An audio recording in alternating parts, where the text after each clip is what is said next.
Welcome. In front of me is a brand new Samsung Galaxy Z Fold6, and today I'll go over unboxing along with a quick look at the phone along with its specifications.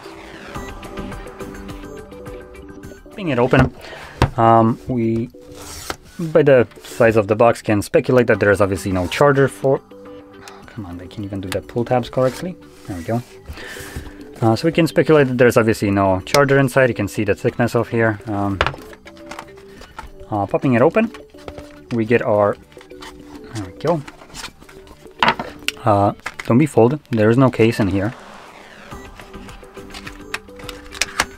So popping it open, we get our charging cable and paperwork, and I'm not even going to bother opening up anything else because I know that there's nothing else in here. Now here is our new phone. It's actually, I think I got thinner, so that's obviously an improvement. And I do have to say, I like the back design. Obviously it's something fresh, new, so I'm all for that, as this kind of phone has been stale for now, what is it, 3 generations, 4 generations, so yeah. Okay, peeling that off. We have a more square design to the device. I am going to boot it up and just give it a moment. Come on, boot up. Come on. Come on. There we go. Eesh. What does that sound? Okay. Let's also peel that off. There we go. And we are presented with the much nicer looking Fold, I would say. Okay. So I am right now kind of getting the feel for the device. So I was using a Fold 4 for about 2 years till it broke, and it did break, yes. In the most common or most predictable way, as you can probably imagine, which I'll talk in a moment about. But one thing that I had with the Fold was the hinge being a little bit too strong. Now the moment you try to actually fold it, it does have a lot of resistance right here, so it's not like super easy to close, but for me, at least with the Fold 4, was opening was a little bit harder, as if you have sweaty hands, you just kind of slip. Here, it's not really using magnets, I think, anymore as the previous one, so opening it up is much easier than it was for the Fold 4, I would say. It does have more resistance till it gets to halfway point, and you can clearly feel that, where it just kind of like, from being closed, opens, and here it hits like a speed bump, basically, where it just takes more force to actually open it up. Which you can obviously feel that. Now, taking a look at the device itself, let's talk about first the cover display. Now, obviously this display has gotten some improvements over the years. Almost every generation it's been getting bigger and bigger with a smaller and smaller bezels, and obviously this year we have the same thing. And the cover display right here is a, if I can actually quickly find it. I am checking out GSM Arena for the specifications, as is the, for me, easiest way to do it. So this is a, geez, where is it? 6.3-inch display, running a resolution of 968 by 2376 pixels, which puts it at 410 pixels per inch. Now, one thing that you will probably notice is the more boxy design compared to the previous ones. The previous Galaxies had, or at least the Folds, had more rounded corners, along with the screen being obviously also rounded, just like the corners. Here we have more of a right angle, which is something that I find better. It looks more, I would say, maybe not premium, but it looks more modern. I think that would be the more accurate words to use. And I do like the design, and because of the less rounded corners, you do have a bit better kind of screen, I would say, where on the rounded corners sometimes you might have something that kind of cuts into them. With more of a right corner without any rounding to it, it does kind of remove that kind of problem. So that was the front one.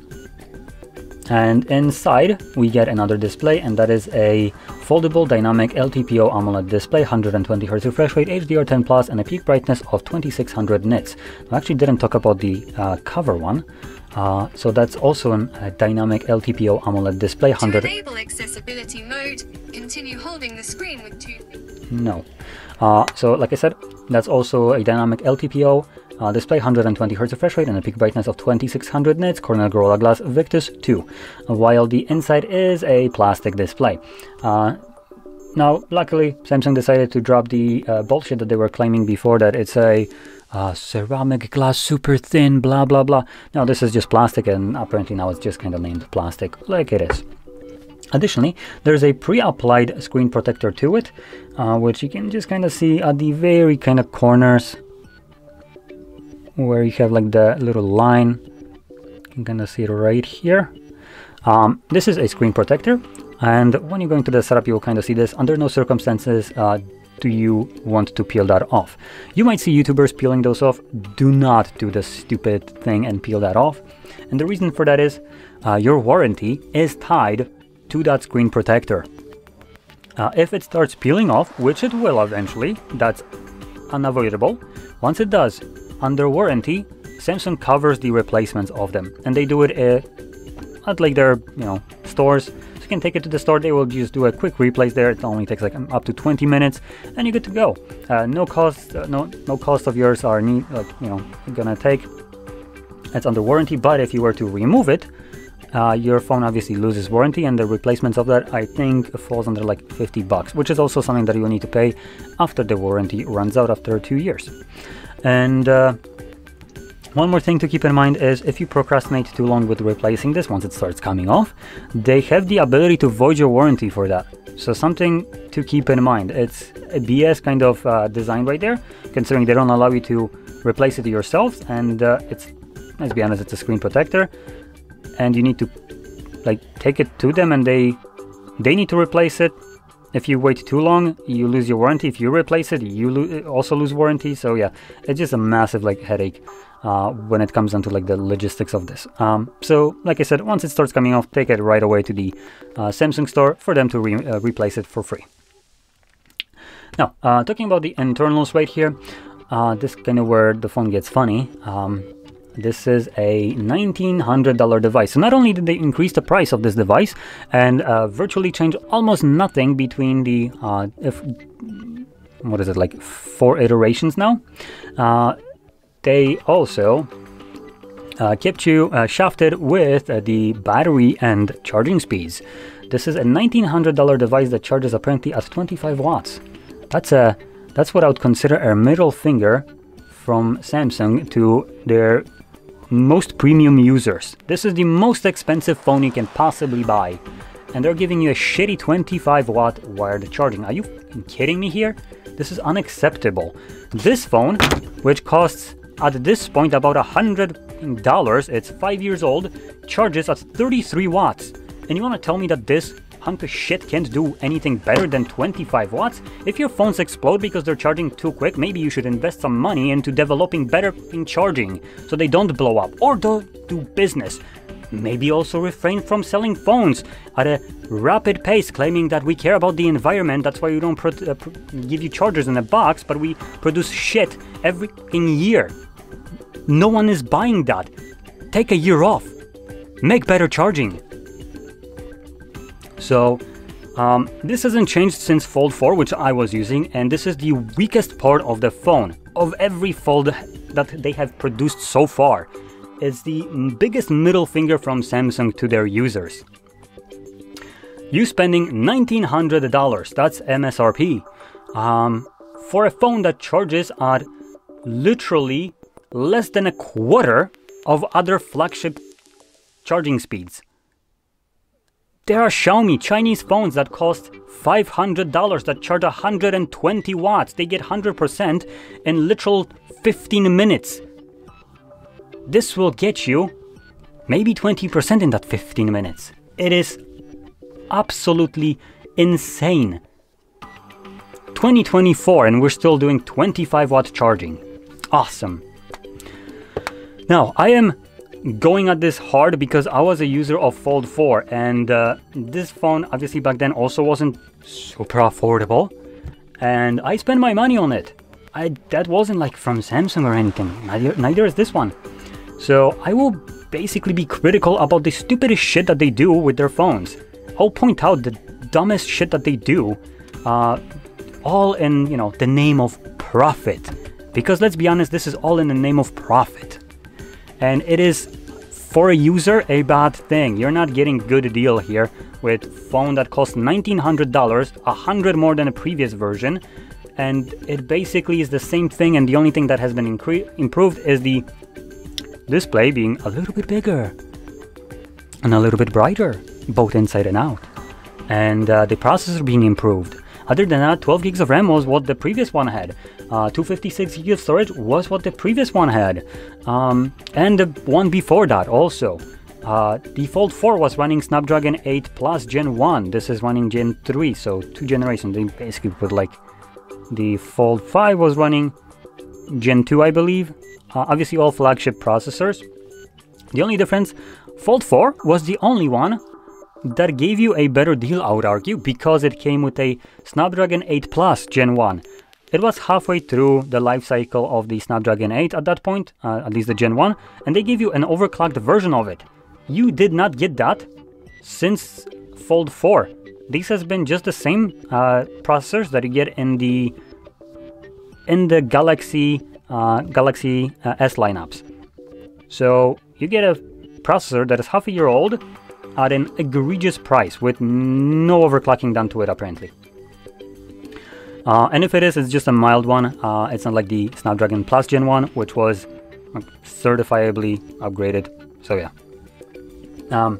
Now, I did start talking about the processors and RAMs and all that stuff. So Snapdragon 8 Gen 3 inside, obviously, 4,400 mAh battery, which is laughing matter considering the Flip, which is nearly half the size of this one, has a 4,000 mAh battery, just 400 less than this one. And this is a much bigger display. It's a 6.7 inch display. You get 4,400 mAh battery. It's comical, I would say. Additionally, 12 gigs of RAM, which is the only RAM option, but you have 256 gigs of storage, 512 and 1 terabyte. Obviously the 1 terabyte costs insane amounts of money, so prepare yourself for that if you need more than that. And all these options come with UFS 4.0 storage type, which is good. In terms of cameras at the back, we have a 15 megapixel f1.8 aperture, 23mm wide lens with pixel, PDAF and optical image stabilization. Then we got a 10 megapixel f2.466mm telephoto lens with 3x optical zoom and optical image stabilization, and 12 megapixel f2.2 123 degree 12mm ultra wide lens. And with those cameras you can record videos at a whopping 8K 30 frames, 4K up to 60, 1080p obviously 60, along with slow motion of 120 and 240, gyroscopic electronic stabilization, not sure why that took so much effort to say. And when you drop it even lower, you can do slow motion of 960 frames at 720p, again with gyroscopic electronic image stabilization. And then inside right here, or one of those, let's see, does it say cover camera? And not exactly sure which one is which, to be completely honest. So we have a 4 megapixel and 10 megapixel camera. I think this might be the 10 megapixel, though I am honestly just absolutely guessing right here. But there is 10 and 4 megapixel camera. I think this is the 4 and then this one is the 10. So the 4 one is a f1.8 aperture, 26mm wide lens, and the 10 megapixel is f2.2 24mm wide lens. And with those cameras, both of the 4 and 10, you can record videos up to 60 frames at 4K, and same thing at 1080p with gyroscopic electronic image stabilization. So camera-wise, it's obviously pretty decked out, which is good considering you're spending absurd amount of money. And that basically sums up the camera and the hardware right here. Now talking about the design and all that stuff, we have a fingerprint sensor that is doubling as a power button, and I refuse to call this a side button because on the side we also have volume buttons. we have a more flat kind of design. The previous folds had a bit more rounded design right there. With the flat one, I feel like opening it up is a bit easier, and also the fact that the hinges don't have any kind of magnets anymore. Opening it up is just simpler. It doesn't, like, you know, fold shut and like holds shut like the previous one did. Also, when opening it up, something that I found on Fold 4 is after some time, once opening it up, it wouldn't open up fully. So this one already does this. Let me quickly like place it down on something very flat.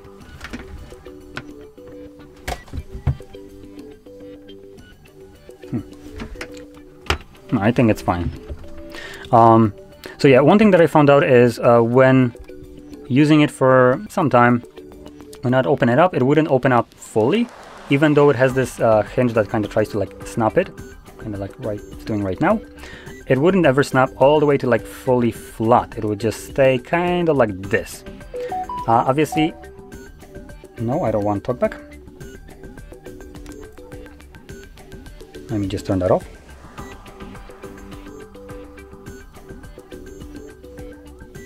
Come on, turn off. Okay, you know what, whatever. So in any case, it seems like the hinge right here has been improved to combat that problem. It's much more robust, it feels more solid, so when you open it up, you do feel that snap into place, which is pretty good design right here. Also, unlike the Fold 4, this device, as well as the Fold 5, I guess, folds completely flush. The Fold 5 already was folding completely flush. The Fold 4 had this kind of design where you'd have the gap somewhere right here. So you kind of still do though. You still kind of do, never mind. So you can see through it. If I align it just perfectly. My hands are kind of shaking, but you can see through it. So it still doesn't fully fold flush, which is a bit odd. Additionally, obviously, the crease right here is the biggest kind of thing that I just don't like with the folds. It is visible. It's not as bad as it was on Fold 4, as that's my reference point. You don't feel it under your finger that badly, but you can see how the light is reflecting from it. Believe me, this might not seem like it's a big problem, and every YouTuber will tell you that, oh, you get used to it. Yeah, you do. When you're in your house, when you're taking, for instance, public transportation, and you're using your phone during like the daytime. You know what your biggest enemy is? The sun. Because no matter how you flip it, it usually somehow manages to reflect through that crease sunlight straight into your eyes, which is just a fantastic feeling. Absolutely despise that. And Samsung is keeping this kind of hinge design with the crease being egregious like so, because they're keeping waterproofing using that. Other phones ditched the waterproofing and made the crease much more subtle. Therefore, when unfolded, you don't see the crease as badly, and obviously it doesn't reflect the light as egregiously as this specific phones do. So Samsung things that they have advantage with the waterproofing, I would kind of argue that this is a detriment to their to the design, as it's one of the worst parts. I would prefer to go for a different phone that doesn't have waterproofing, because it's not like I'm gonna go swim in the ocean with this. It's $1,900. I would be, even if it's waterproof, I'm too sketched. So yeah, I'd much rather have no waterproofing and a completely flash design where I don't get to see the crease, which most phones nowadays kind of do, just not Samsung. So yeah, and other than that, as you've seen, the design all in all is a bit more boxy, so you have more angular design, flat edges everywhere, more square corners compared to the previous generations, and in my opinion, it looks really nice. It looks modern, so I do like that. Camera bump, obviously, it's still there. I don't think it's changed much. At least I don't see much of a difference, so obviously that's good. In terms of the back, it does have this nice little glass finish right here. So that looks, I do like this. It's neat, it's new, don't see that on any other device, so I do like the freshness of this. Obviously, there are other colors for this phone. There's the silver one, there is the typical black one, and we have, so the actual names for them will be things like the navy, silver, shadow, pink, black, and white. And this one is, if I can actually find the top side, there we go. This one is the crafted black. So that's kind of how it looks like. So there we go. Now, to finish this off, I do have to say I like folds. I just would be hoping that for $1,900, Samsung has finally made some changes to the device that make it worth the money. They right now increased the price, did the bare minimum improvements over the phone, and it's still the same phone that was last year. And at this point, if I was going to buy a folding phone, I will be buying the Fold 5, not the Fold 6, because Fold 5 will fall off the cliff with the price tag, and will cost literally half the price of this one. Once that happens, the Fold 5 is a absolutely better bargain than this. It might not have this nice square edges, which I do like. It might not have as big of a screen to body ratio as this one has, but hell, it's half the price and you can't argue with that, while still getting virtually the same device. And that's my approach. And even if you want to go even further, you can save up even more money on the Fold 4. And that's just my approach. These phones are way too expensive and the prices of them fall off the cliff afterwards. So if you look for the later generations, they are stupidly cheap compared to the original price. And that's why I consider Samsung's releases of this phone, specifically the Fold ones, to be just mispriced. And also, as a user of this, if you spend money on the Fold 6, obviously you're spending $1,900 at the worst case. If you get a better deal, maybe some sale, you're spending a little bit less most likely. But still, it's most certainly going to be about a $1,500 device at best. And when you're going to be reselling it, number one, no one will want to buy it because it's a folding device. So as a user, I don't want to buy a folding phone that I don't know how long someone used it and how rough. So I don't know if the inside display, the cover one, won't break a couple months after me buying it off of you, for instance, right? That's not something that I want to risk. So the prices for devices like that need to be adjusted accurately, and you're going to be selling it at a massive loss compared to if you look at something like iPhones, which retain most of their value over the years. This will lose most of its value when it's used specifically. So like I said, it's better to pick up the previous generation new and pay half the price and still have the 2-year warranty and all that stuff, then pick up this one and overpay for it. There's not much improvements done between them to justify this this insane price hike when you can get the previous one for half. Anyway, with that being said, hopefully I explained my perspective of this pretty well. And like I said, I did use Fold 4 basically since its launch for 2 years. So I did have decent experience with these devices. And I do still like the folding phones. I just don't like the price that the new ones come at. That's why I recommend the previous generations, as this will be a better deal, I would argue. And yeah, that basically sums it up. So anyway, with that being said, hopefully you found this very helpful. And if you did, don't forget to hit like, subscribe, and thanks for watching.